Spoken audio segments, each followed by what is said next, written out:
Go.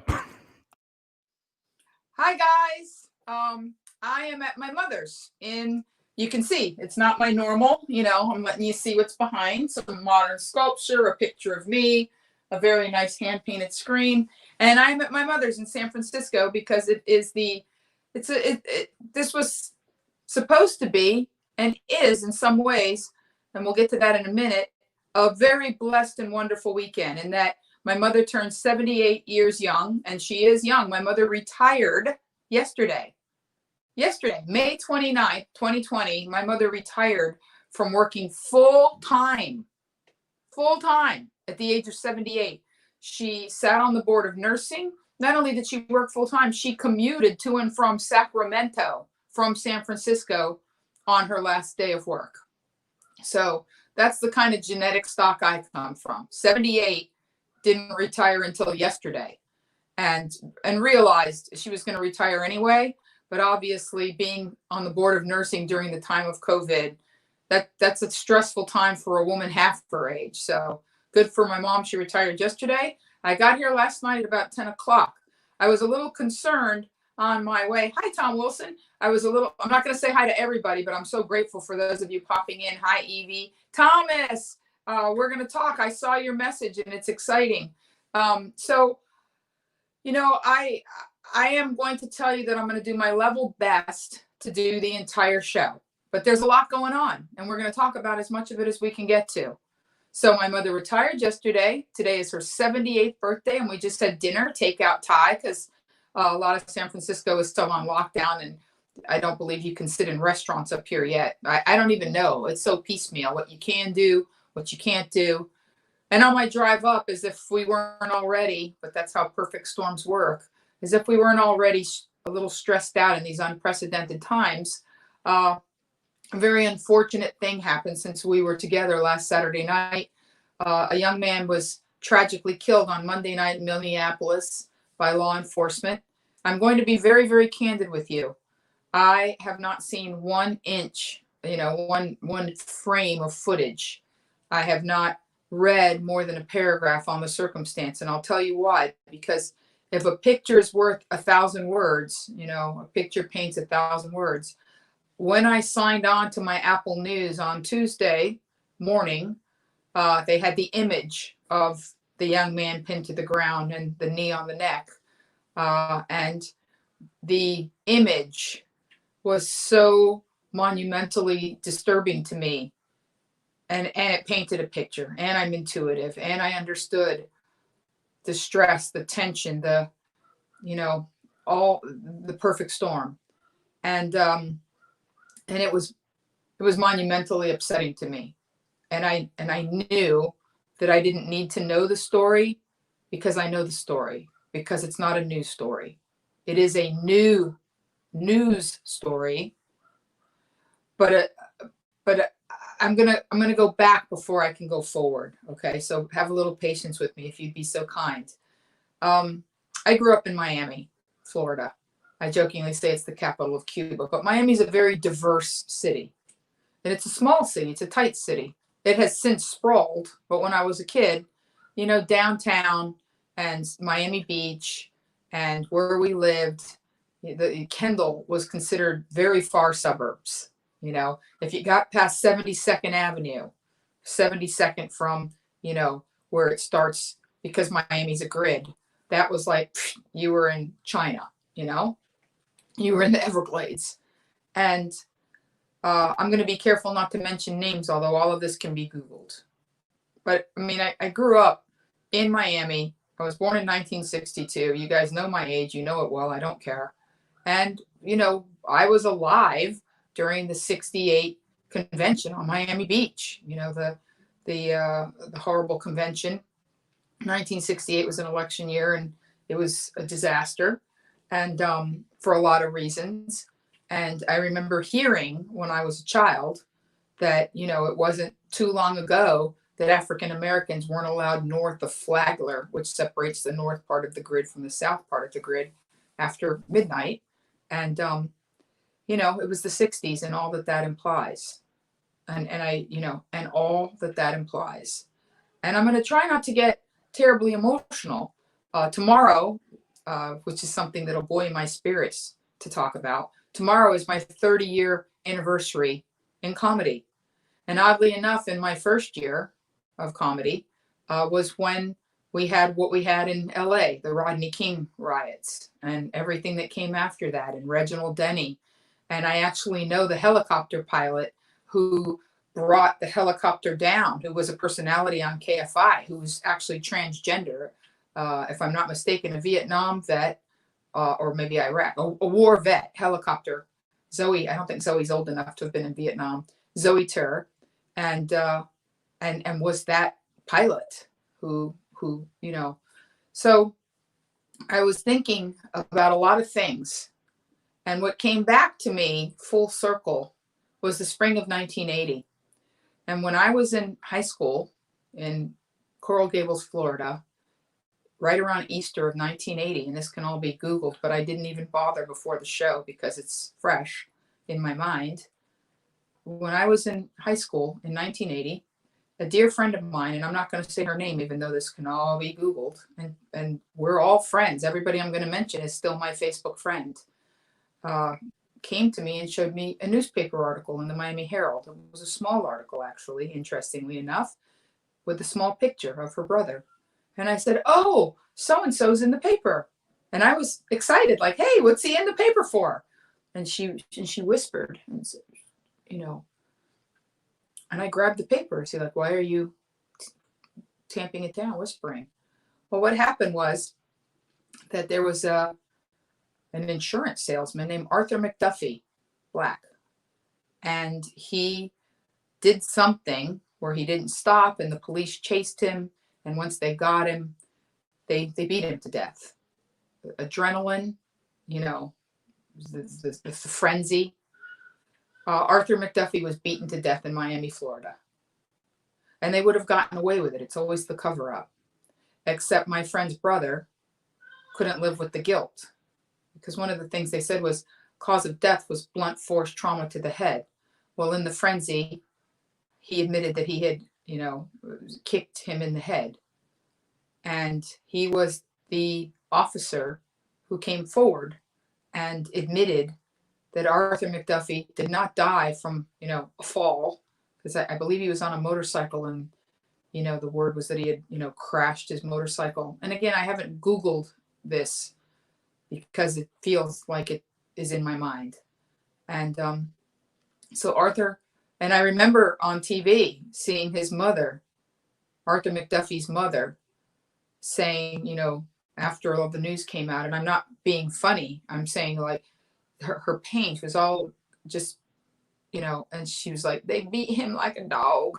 And I just remember feeling, because I'm an intuitive person, the pain of Arthur Mcduffie's mother on the news back in the day before social media, when you had 3 networks and no Fox and no cable and no opinions, just news, just the facts, ma'am. And the facts were that they had beat Arthur Mcduffie like a dog, just like his mother said, and kicked him in the head, among other things. And my friend's brother came forward. He was the snitch. He was the cop that came forward to say that Arthur Mcduffie had died in a horrible way. And the worst part about it was that it was a different time then, and things happened much faster, and people didn't drag their feet. And the trial happened. And the policemen were acquitted. They didn't get the sentencing that people expected them to get for the death. And that set off a wave of riots in Miami called the Mcduffie Riots in 1980. And it was very, very, very bad. My high school was shut down for a week. Miami was looted and burned. People were killed and yanked out of their car. One guy was, left for dead, and they actually stuffed dirt in his mouth and planted a plant. He didn't die, but he almost choked on the dirt. All of this can be Googled. And I just remember that I was home, and that my father, and I'm at my mother's house, so I don't have it with me, but I found it recently.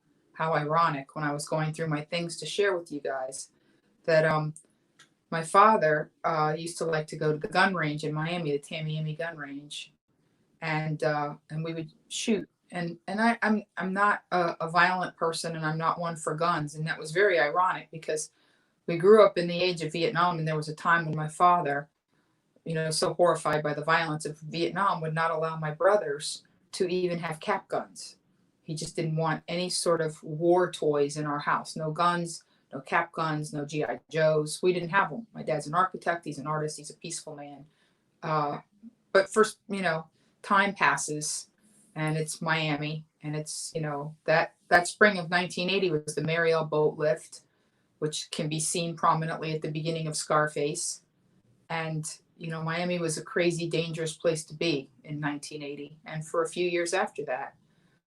So my father got a permit, and he had a I think it's called a Walter PPK. I just remember the PPK part. He had a Glock, and he had a Beretta. My dad had 3 guns. He had 1 in the glove box of his car, and 2 in the house. And I remember that during the Mcduffie riots, because we lived close to what we called in those days the Black Grove. Coconut Grove is a very diverse neighborhood, and parts of it are very wealthy and big, beautiful homes. And then there's this big park, and then there's a more rundown part, and then there's what's known as the Black Grove, which is kind of like a little mini New Orleans, loud music and conch fritters on the street. It's a really delightful place until it's not. And there was a stretch of less than a mile of road that separated the more affluent neighborhood from the Black Grove. And at one point, the Mcduffie riots got so bad that we had National Guard parked in the park that was in the part of that road that separated our neighborhood, our part of Coconut Grove, from the Black Grove. And I loved, the Black Grove. We had there was a hair salon called Razzmatazz that had this great graphic painting on the side of this guy with lightning coming out of his fingertips into a giant afro. I just remember every time we drove down the street and we went by that barbershop, we would all say Razzmatazz because we just loved it so much. We loved the pictures, and us being Latino, we didn't feel that set apart from the Black Grove. And every year they did a big Goombay, I think it was called, they did a big sort of Bahamian parade. And, it wasn't anything we were afraid of until the Mcduffie riots. And during the Mcduffie riots, not only was my school locked down, but we went to the Tamiami gun range, which is when I discovered that I had, which is very surprising, that I'm actually a crack shot. And next week I'll be back at home, and I will unfurl and show you that my first time at the gun range shooting with the Glock, I shot out the target because I am left-handed with right eye dominance and evidently just organically a good shot. So he just wanted me to be aware in case there was any trouble. Because of the 3 guns, we had 1 in the car, 1 in his room. And because the house was sprawling and I was on the opposite of the house, he insisted that I keep 1 in my room in case. It was bad times. It was very bad times. We had the Mariel Boatlift. We had the people just going bananas from Scarface time, just crazy Cubans that were let out of prison that were just killing people to watch them bleed. It was even before the cocaine got out of hand. And then we had the Mcduffie riots. So I was in my room with a gun that I wasn't even going to use, and I wasn't afraid. I can honestly tell you, it's not that I'm not remembering it properly. It's that I'm very intuitive, and I think in my soul I knew this isn't how I'm going to die. And I guess I've never been the person who thought, well, yeah, dying is in everything. You can be maimed, you could be dragged out of the house could be set on fire, you could be raped. But for some reason, those things never occurred to me, because to me, it's like, as long as I'm on the right side of the dirt, I can make something happen. So, I've seen things happen. Obviously, after the Mcduffie riots, 10 years later, a little bit later, when I saw what was going on in LA, it broke my heart. And what I think is happening now, because I'm in San Francisco, and there were some protests, but nothing to speak of. some friends of mine warned me and said, we know you're driving north. We're a little concerned for you. Be careful. There's some protesters in San Jose. I know you're going up the 101. And for the record, I feel blessed beyond measure, that people that I've never met in person, but that I have a huge affection and affinity for. Because a lot of you maybe don't know that I go on Facebook Live every day. On my fan page at 3:30, I go live and I share a little something about the day. And yesterday at 3:30, I started my road trip because I'm excited about a road trip that I was contemplating taking, and now I know is absolutely necessary. It's not a luxury. It's not an act of artistic creativity. I'm the person that has to know what's really going on. I'm not, I've said it a million times.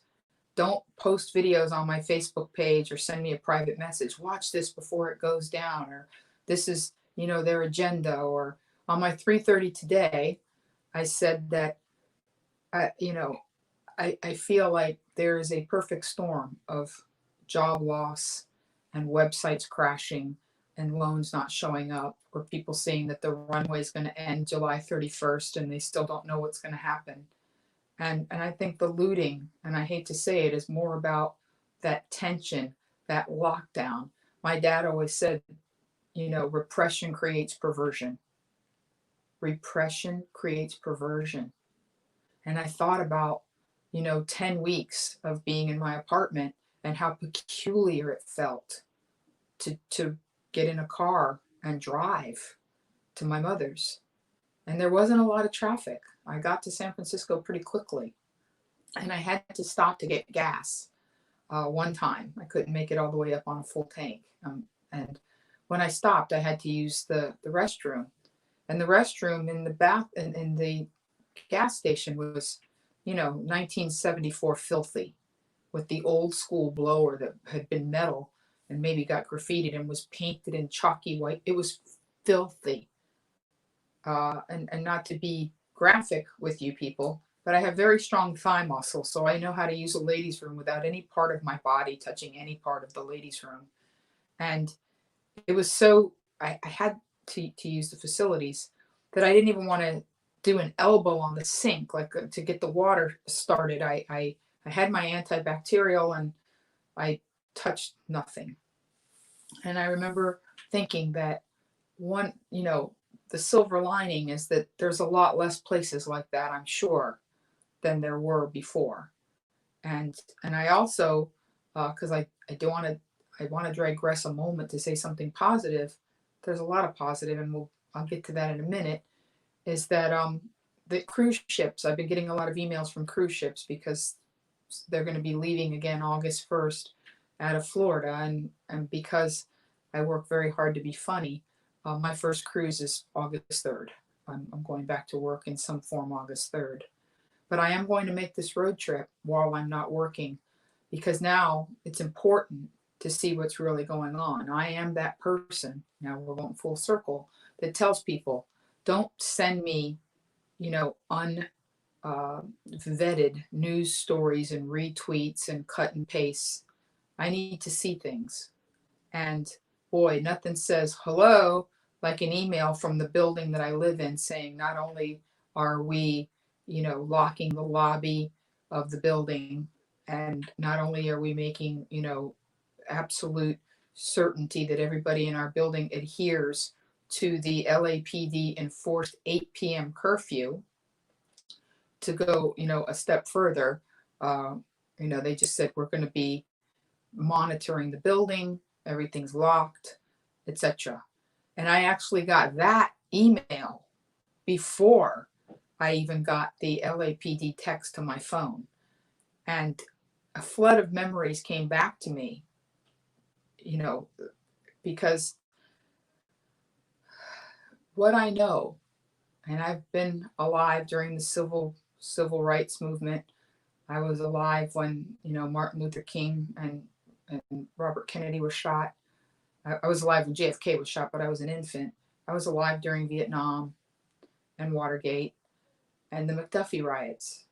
And I was alive when Joseph Hazelwood, who was not at the helm, but was the captain literally of the ship, when the Exxon Valdez crashed and sent oil spilling into the Sound in Alaska.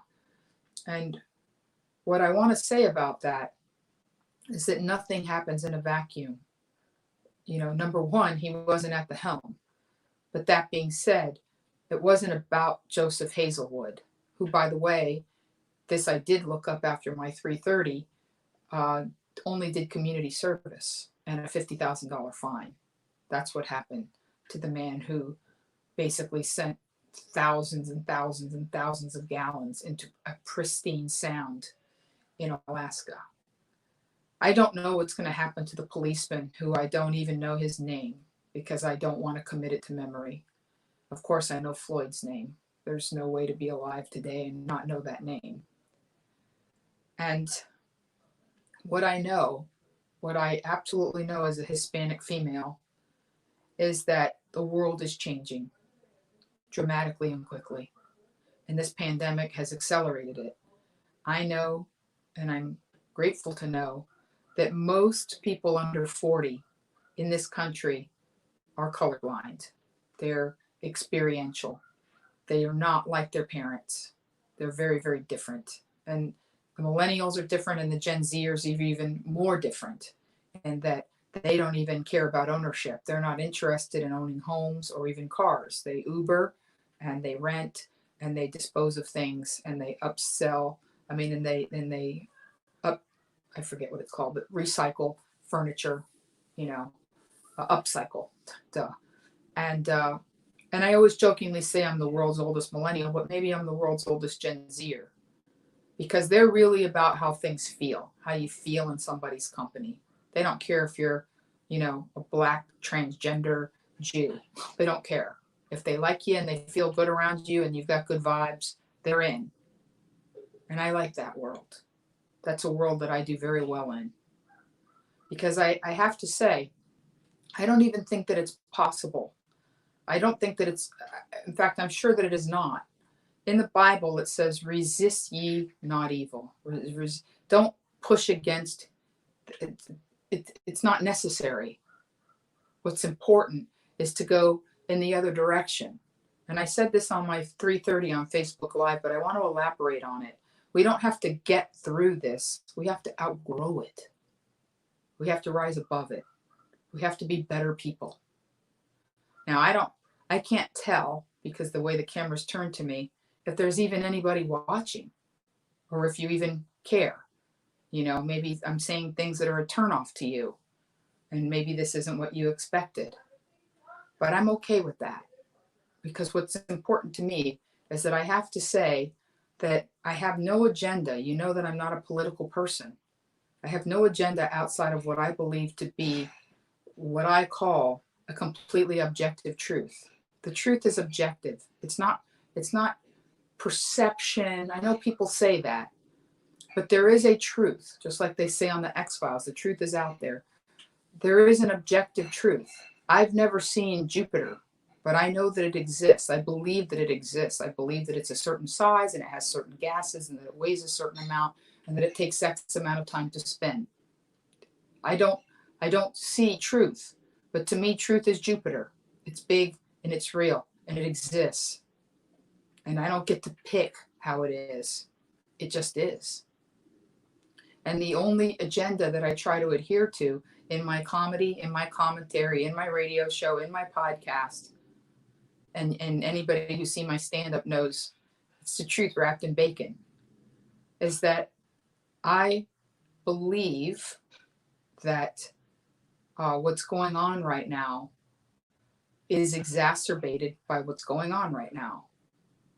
And I don't believe that it's a coincidence.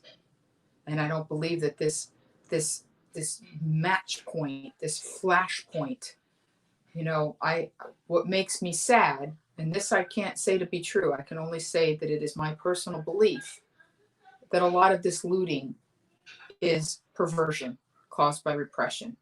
It's people stuck in their homes that are completely fear-based, that have lost their minds. And there should be a recognition of what happened to Floyd, Mr. Floyd. I don't even remember. I don't know his first name. Like I say, I've done my level best to avoid knowing more than I need to know, because in today's day and age, you don't get to, if you participate in the world in any way, you don't get to pick and choose. When you sign on to Facebook and you go through the stream, the home, you see things, and I saw a lot of things. A woman that I respect deeply had a picture of Colin Kaepernick on his knee, and she said, we have to do this because people are still doing this, with juxtaposed with the photograph of the knee on the man's neck. So even without knowing, you see the starting, you see the story in the headline, in the picture. I would like to read something, and I'm not one to, I understand that this is a live stream and not a book report, but this reminded me of what I consider, and this isn't me, this is an objective truth, to be one of the greatest works, and again, not me, the world, of prose fiction ever written, which is A Tale of Two Cities, which takes place during the French Revolution by Charles Dickens. And I would like to read the beginning of A Tale of Two Cities. It is the definition of paradoxical. It was the best of times, it was the worst of times. It was the age of wisdom. It was the epoch of belief. It was the epoch of incredulity. It was the season of light. It was the season of darkness. It was the spring of hope. It was the winter of despair. We had everything before us. We had nothing before us. We were all going direct to heaven. We were all going direct the other way. In short, the period was so far like the present period that some of its noisiest authorities insisted on its being received for good or for evil in the superlative degree of comparison only. That's how I feel right now. I do believe that there is something being birthed on the other side of this chaos. That there is something happening that has nothing to do with people using force over other people. Force comes from insecurity and ego. Power comes from knowing who you are and that every person counts. That as I said at the beginning of this pandemic, I said it. I said it on my 3:30 and I said it on the live stream. We are entering into a time of the power of one. And I understand that the flip side of that coin, the best of times and worst of times, I understand the paradox of that is a sort of entitlement and narcissism born of knowing that we are all capable of doing so much. We are capable of yelping and Googling and leaving comments, and we all are starting to understand that as an individual, we can create a YouTube page. We can make statements. We can create art and dispense it and have it go viral. We can go from obscurity to international fame, Gangnam Style. Think about what happened to Psy when Gangnam Style.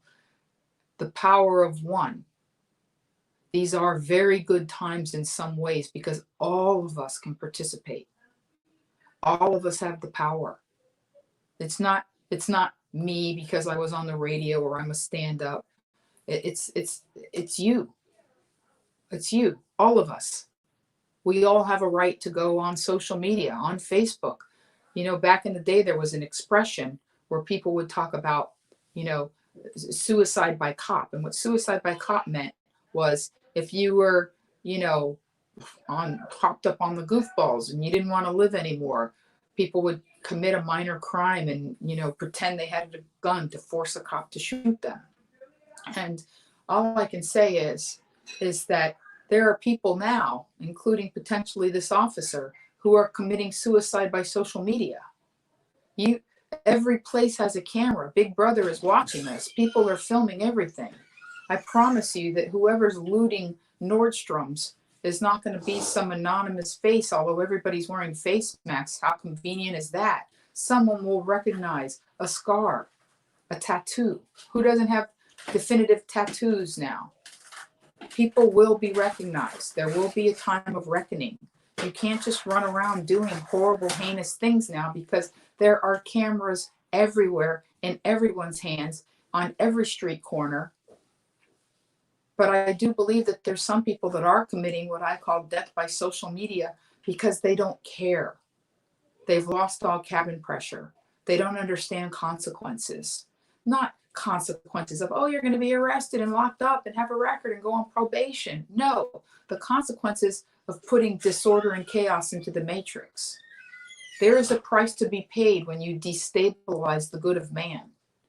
There is a price to be paid when you destabilize the good of man, when you lower the grade point average of humanity. You pay a price for that karmically. There is no escaping that. You know, when people talk about physics is, you know, when I talk about these things, this isn't about religion or Jesus. You know, whatever's in your heart is in your heart. It's Albert Einstein. Physics, metaphysics is no different than physics. Just because an Aborigine doesn't know the law of gravity doesn't mean that if he falls out of a tree, he isn't going to hit the ground. You can't plead ignorance on things you know to be true as Jupiter. Now, again, I'm going to do my level best to do the full hour, but here comes the happy part. I'm at my mom's. I'm safe. I live in a building that's safe. My car is in a, P3 parking. My car is safe. And I don't really care about things. Even if my apartment wasn't safe, I'm saddened that I didn't think to bring my father's watercolor and it's really funny. I thought about that movie called The Professional. There's a very good movie with a very, very young Natalie Portman, and I guess it's pronounced Jean Reno, a French actor. He's been in a lot of things. And in the movie, he's an assassin, and he doesn't care about anything, nothing, except this one plant. It's the only living thing he'll commit to is a plant. And throughout the movie, he carries this plant, and he's a badass assassin. At one point in the movie, he's even crawling through a tunnel, with the plant, and a very important. And yesterday, I have this gorgeous African violet that I've taken, years. I've had it since I moved into the Hollywood Tower. I've had this over 5 years. I've had this African violet, and it's beautiful. And I knew that I was going to be gone for 5 days, that I was taking my dog. It's the first time I've left my home at all since the lockdown, except to go to the grocery store to run around Hancock Park. And I took my plant with me. I packed it in a box and I walked out with my dog and my African violet, and I felt very much like Jean Reno in The Professional with my plant. But again, nothing happens in a vacuum. I have a very dear friend who I've started walking Hancock Park, social distancing, who lives, on the more east side of Los Feliz, that in his neighborhood he had already seen.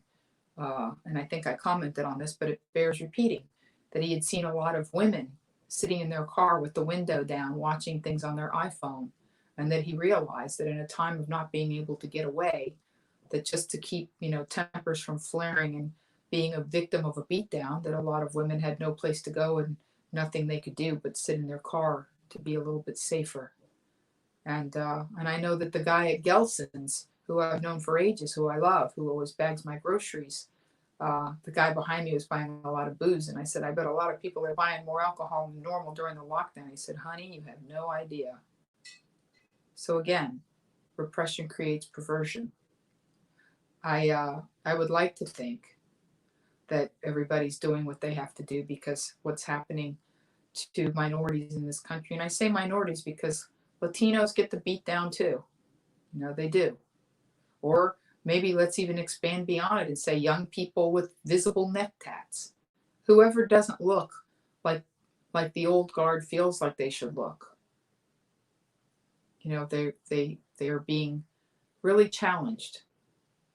But I have to tell you, I believe with all of my heart that this is the beginning of the end, and that the pandemic was an accelerant, and that the looting is the looting. And just like Rodney King passed and LA was rebuilt and there were no signs of it not very much long after. It took a while, but it didn't take a very, very long time, because I was out in LA in 92 was the first time I went to LA as a comic. And by September of 92, I went out for my 30th birthday. Most everything was, back to normal. I'm very much hoping, and I had heard Stanton, my producer, who's on the other side of this camera, let me know that there was some looting in the Grove, and that makes me sad. Because although, companies, Nordstrom's a big company and has insurance and whatever, I love the Grove and it's a beautiful place. And if they're just looting it, at the Grove, what are the chances it's not going to spill into the farmer's market, which is a treasure? It's been there since the 20s, maybe early 30s, but it's been there a very long time. And as soon as I decided I was going to venture out of my apartment, the first place I went was to the farmer's market to support there's a Louisiana restaurant that serves, gumbo and po' boys. And two Sundays, I was locked in my house for almost 10 weeks. And 2 months in, I went and got myself a bowl of gumbo, and it felt wonderful. And I would hate to think that my friends at the gumbo shop are having to, start over from scratch after already being challenged by COVID. How unfair is that? So now we'll switch gears. I hope that you appreciated my reading you the paragraph of A Tale of Two Cities. And somebody just posted, serious, Monique, cut loose with some jokes. Okay, well, tomorrow's my 30th year anniversary, so I'll show you some things that I found. I'm at my mother's house. Happy anniversary, dear lady. Happy anniversary. Thank you. So I was at my mom's, and I was going through a bunch of her things and, helping her to declutter. And I found a cache of books that were actually my books. So now I will walk you through my history a little bit with some books, okay? So here's a book called The Greatest of These Is Love. And my grandmother gave me this, when your grandparents think you're too cool for toys, the year that I turned 12. So it's God's Holy Words Mingled with Roses. So it's this beautiful book of verses, of biblical verses, and obviously Corinthians. We all know Corinthians. You hear it at every wedding. And I wondered where this book was, because it went everywhere with us, and then I lost track of it. And actually, this chewing here was from my dog Norky that I had in 6th grade. So I found this book and it made me so happy.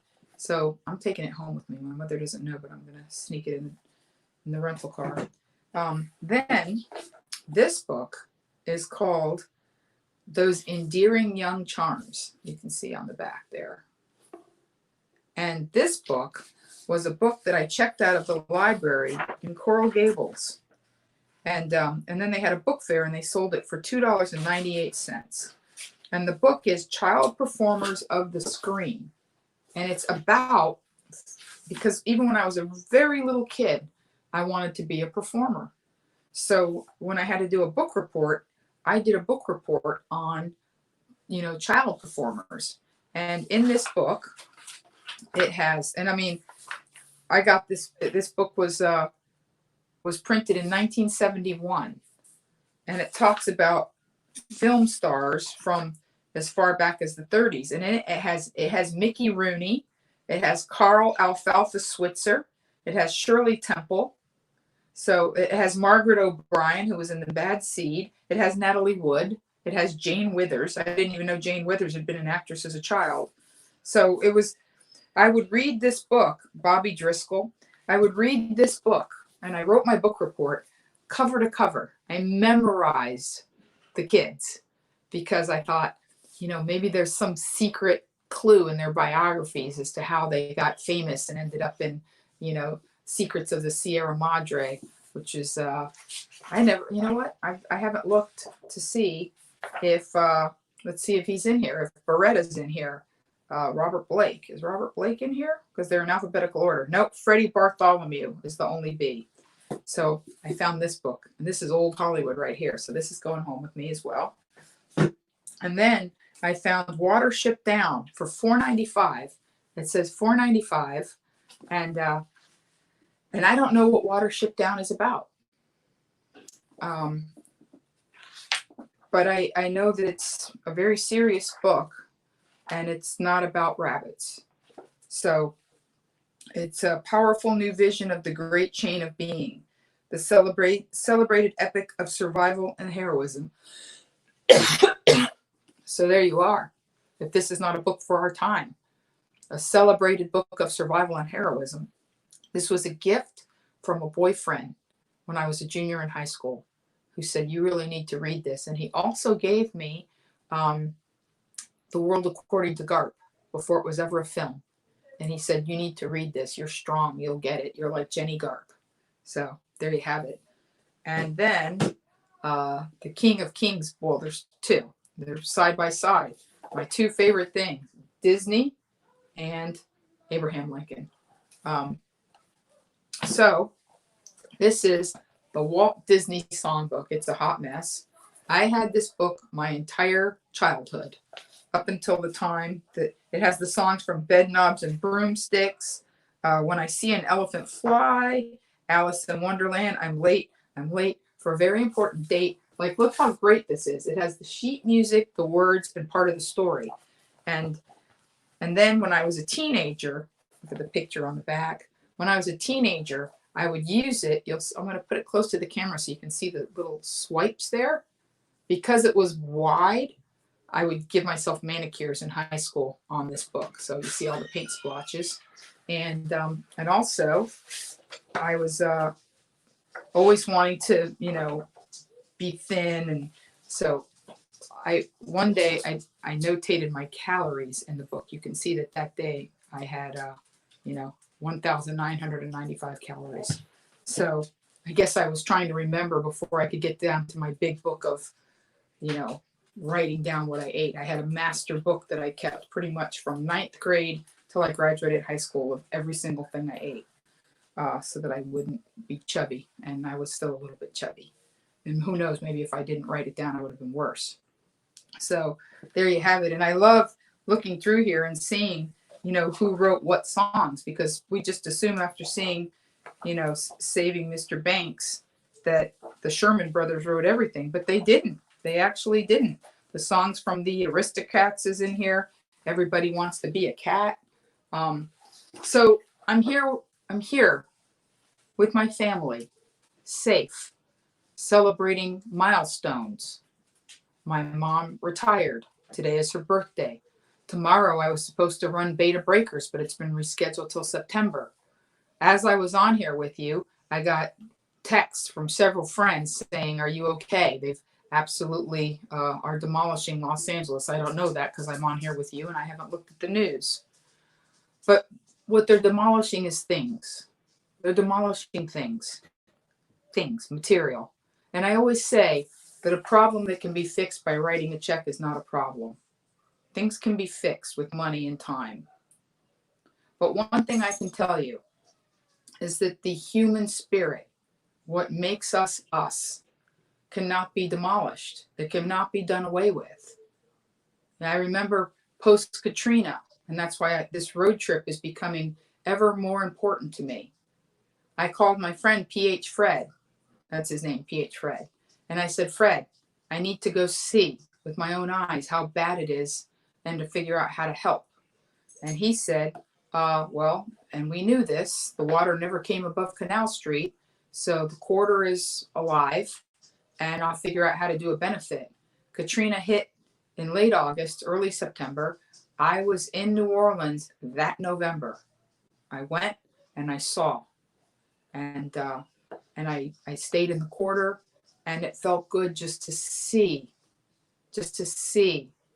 that people were cooking, and gumbo was being made, and songs were being sung. And there was a very funny rap song that was basically like what they call bounce music. And it was like, F Katrina, but it didn't say F Katrina, but it was a very funny song. And you can't stop that part of us. Movies are going to be made, and TV shows are going to go back to filming, and songs are going to be written, and stuff is going to happen. And we are going to get past this because we're going to get above this. We're going to rise like the water when the levee broke. And I'm sorry that it hasn't been funny. But for the record, me personally, the micro, I've never been more joyful because I've never believed with all of my heart that we've got this as a species. That the people that are doing the bad things, whether they're at the top of the pyramid and they're people that you believe are positions of force, not power, because power is born from within.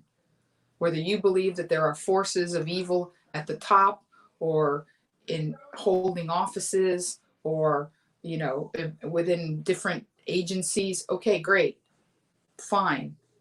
That being said, I've never believed more thoroughly that we are entering into a time of the power of one, that the internet has created a meritocracy, that the best idea wins, that the gatekeepers can no longer hold the keys, that we have the keys, and that the fear-based people that are doing horrible things and looting and going bananas and not sitting in their home, if you want to do something to make a change, be positive, say a prayer, build a bridge, emotionally, spiritually, verbally.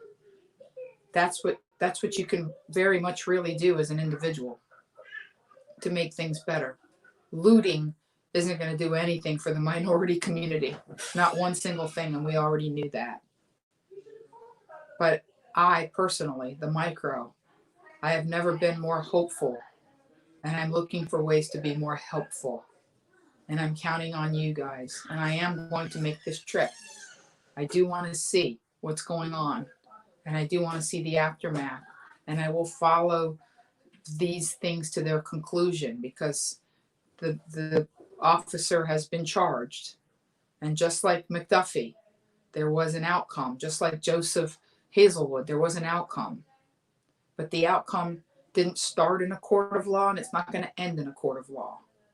It's us. It's the matrix. It's the energies, the decision, how we're going to act as a species, as a community, as a nation, as a people. That's all I have to say to you guys tonight, is that I've never been more hopeful, and I'm looking for ways to be helpful. And I hope that you will do the same. And I look forward to having a longer show all the way. I'll give you my full hour next week. But right now, on the other side of this wall, I have a mom and a niece and a piece of cake waiting for me. I can't express how grateful I am that we had this time tonight. And keep Los Angeles in your prayers if you're listening from somewhere else. Here we go, guys. My usual. Love hard, forgive harder, and get as happy as you can as fast as you can. Please stay safe. Good night.